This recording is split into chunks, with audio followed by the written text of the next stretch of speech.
so Brian Hayes yesterday got his extension and was up on the podium and actually named you and Colin Moran and some of the other guys that were up there, Stalin Marte. Cool.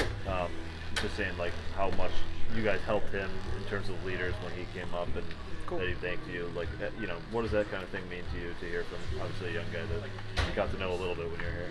Oh, it's fuel on the fire. It's why I work the way I work. I'm excited for him. He's the guy now, and he's the guy that the young guys are going to look up to.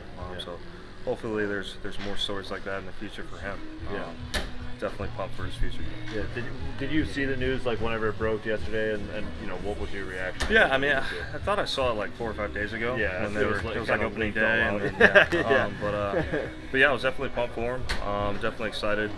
Excited for the fans here to have someone they can buy a jersey and root for over the years.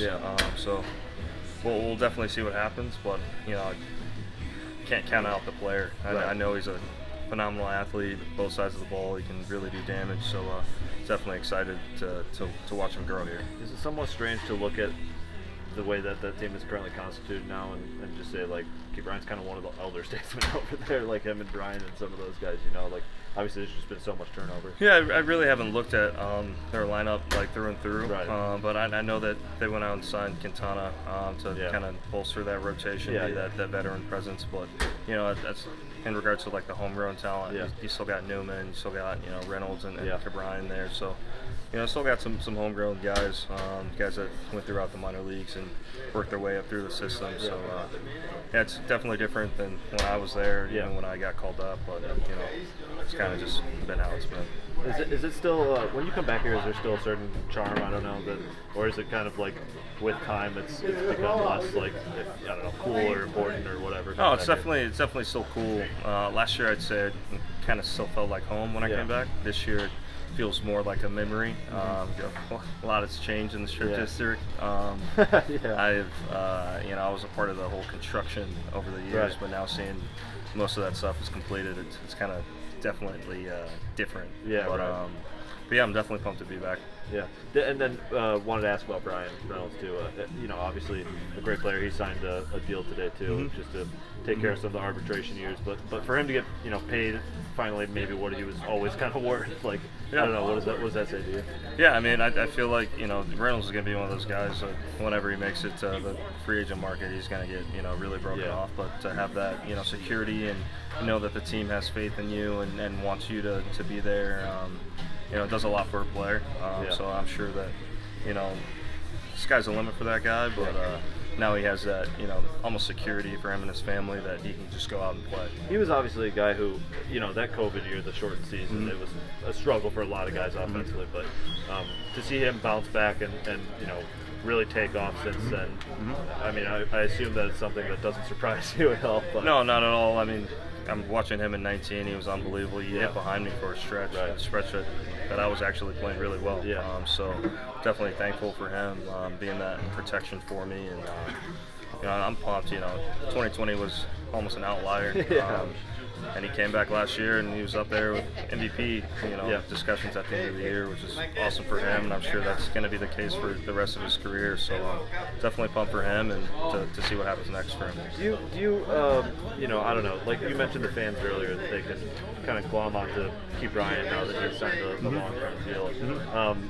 Was that sort of something that, I don't know, that group that was here kind of always wanted to be or see or something like that, like, and I don't mean it like regretful, but is it nice to see that sort of starting to turn hopefully for this organization? Yeah, I think it was something that was kind of needed, especially after like guys like Neal and guys like Kutch were gone. Obviously Cervelli had to stop playing, but the homegrown guys that were part of that playoff push, guys that I still walk around and people are like, oh yeah, I was here for the blackout game, the Cueto moment. Like, everyone remembers that. Everyone in the city was at that game. So, it's cool knowing that, guys will be able to buy that jersey and be able to wear it for a stretch. So it'll be nice. They added you haven't been here since, but they added a pregame hype video, and it starts off with like the Cueto. Oh yeah, that's cool.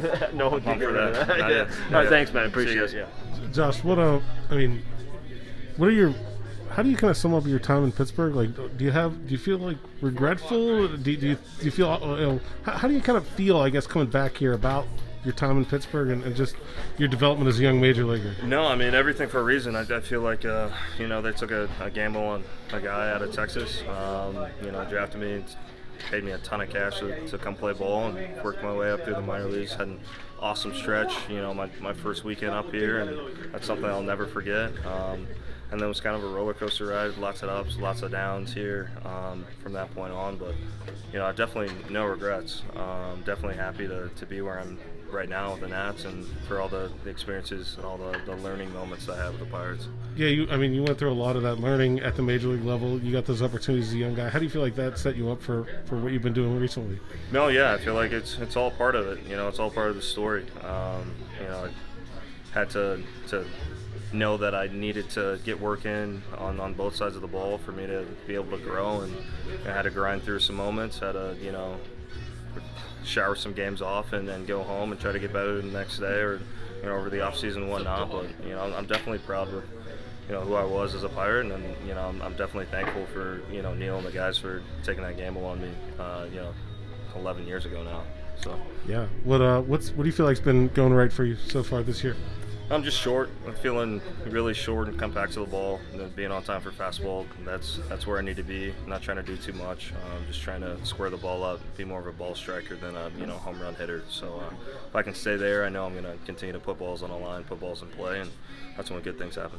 Feel pretty comfortable in the batter's box out here, I guess? Yeah, you could say that. You could say that. Do you have an aiming point? Do you where you want to hit one? You could put some in the river in batting practice? No. I think low and hard is my mentality right now. That's what's working. If I try to get some loft in my ball flight, that's where you see the long swings. I know the fans have seen a little bit of length in my swing from time to time. That's not what I'm trying to show them this weekend. I guess you got a pretty good scouting report on JT Brubaker. Yeah, I feel like I've seen him, faced him a few times, so know what he's got. Know he's got a pretty good young arm, so definitely pumped to face him.